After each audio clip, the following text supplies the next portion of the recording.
isimo simanzozo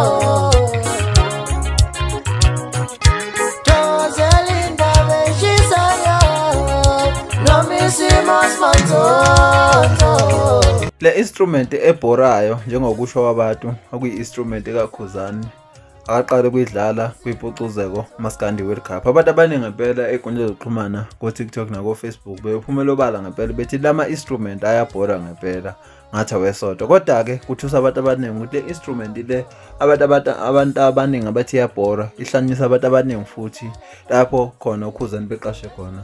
NgokwaKhuzani-ke ubedlala okokuqala le instrument eqashiwe. Ufake leya video ngempela enkundleni zokuxhumana kwaxaka abantu ngempela ukuthi abantu kade impela futhi bayayithanda le instrument angijengokusho njengoba hlale bebhala lapha ku Facebook. Ngibule emakhaya-ke natsi video lapho khona uKhuzani beqashe khona edlala i-instrument le abantu abaningi abathe iyabhora kodwa kubuka ngathi ngempela abantu bayayithanda le instrument. Ngibule emakhaya ake hlangane comment section ukuthi le ndaba uyibona kanjani. Hlangane ngokuzayo. Siyabonga.